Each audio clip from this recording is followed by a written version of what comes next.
Good morning, friends, and welcome to the pre-market view. US markets were down about 0.7% as there has been a mixed economic data points. The consumer confidence came in at lower than market expectations.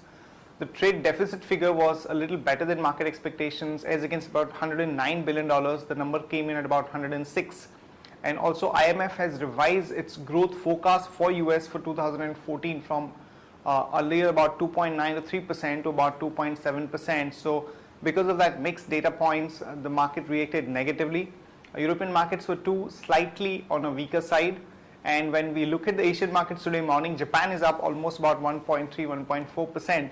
That market has actually remained turbulent for the past many trading sessions, as we have seen strength in the yen against the dollar, which has now come down to almost about 94.5 against the yen. And Hang Seng is up about 0.7%. The rest of the markets are quiet, not much of an action. Talking about the flows, friends, FIs were net sellers in the cash market to the tune of 311 crore. The domestic institutions were buyers to the tune of about 911 odd crore. And in the index futures, FIs were net buyers to the tune of about 547 crore.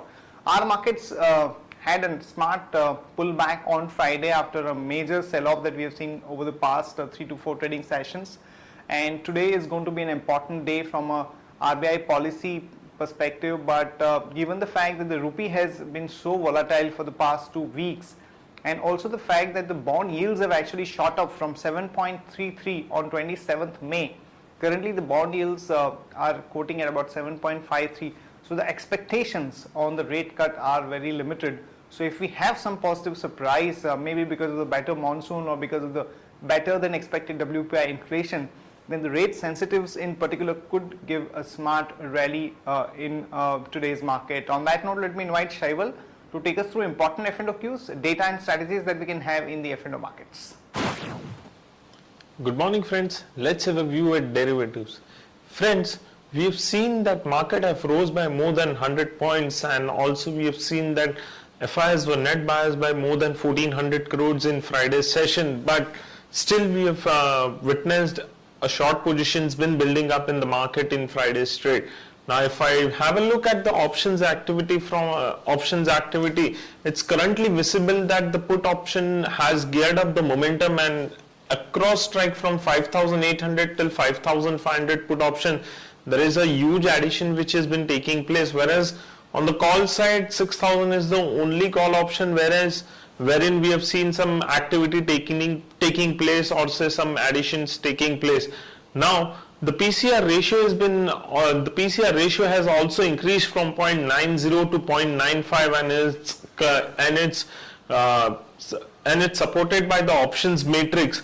The overall bias for our market is negative as we are trading below our weekly VWAP of 5850, but still we would review our bias for the market once RBI policy is done today, and we would be reviewing it accordingly. From intraday perspective, HCL technology is looking positive, so one can go long with stop loss of 752 rupees 50 paisa. Thank you. Here are the important news and events that we are tracking today. First of all, the RBI quarterly policy review meet is going to take place today, where the expectations are very little on the rate cut, as we have seen the rupee actually weakening against the dollar in the last 2 weeks. So despite the fact that the WPI inflation has been much better than market expectations, and for the 6 consecutive weeks it has remained on a lower side, and the fact that the monsoon also has begun on a very positive note and has progressed extremely well to the various parts of the country, the chances of the rate cut are extremely low. So in case we see any positive surprise, then the rate sensitives and particularly PSU banks could actually give about 3 to 5% kind of a quick up move in the market. M&M has entered into an interesting deal with a European company called CIE Auto, wherein CIE Auto will make an open offer for 2 of the Mahindra companies, Mahindra Forgings Limited at 81 rupees per share and Mahindra Composites Limited at about 74.7 per share. And the idea is that the Mahindra Forging will emerge as a major auto component company under one roof for Mahindra Group, where the CIA will acquire about 13.5% stake. So the details of the deal are not much clear, but it appears to be a little positive for Mahindra as it does not involve any cash outflow to start with. Jet Etihad deal has actually hit the roadblock of FIPB as they require some more clarity on the effective control and the management. So Jet Airways stock had actually run up in the past 2 days from about 400 or thereabouts to about 465, 470. So one can expect a quick negative reaction to the Jet stock in today's market. And Coal India is looking at acquiring Australian mining companies for more than $4 billion, which is definitely going to be a bit of a positive for Coal India in today's market. Tata Motors global sales number came out at about 81,783, which is definitely in line with market expectations. And Maruti has launched a CNG version of Ertiga, which has been doing extremely well, and it has been priced aggressively at about 7.3 lakhs.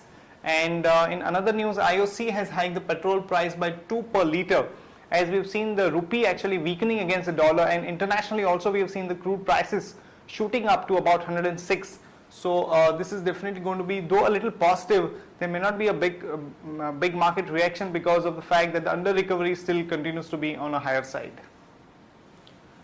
Environment Ministry has cleared 3 road projects for the ILNFS transport, which is definitely a big positive, and considering the strong order backlog that ILNFS transport has, and there is a possibility of a pickup in the execution over the next few quarters. Also, we think that the NHAI project execution or award would become a little faster. This stock is looking extremely interesting from an investment perspective, so we continue to have our positive bias on ILNFS transport. Infosys has won about 49.5 million contract from a US company, and this has added one more client for the Infosys. And given the fact that there has been some kind of a positive sentiment because of the reintroduction of Narayana Murthy as chairman and the kind of steps he has taken, there could be some positive reaction to the Infosys stock in today's market. And Reliance Industries, some positive news, as the oil minister has indicated that he may not fully accept the DGH's recommendations of taking away 86% of the KG-D6 gas block area, though there has been a delay on the part of Reliance in exploring that. So this has come in as a relief for Reliance, so one can go long there with a stop loss of 799 and a target of about 839 to about 855.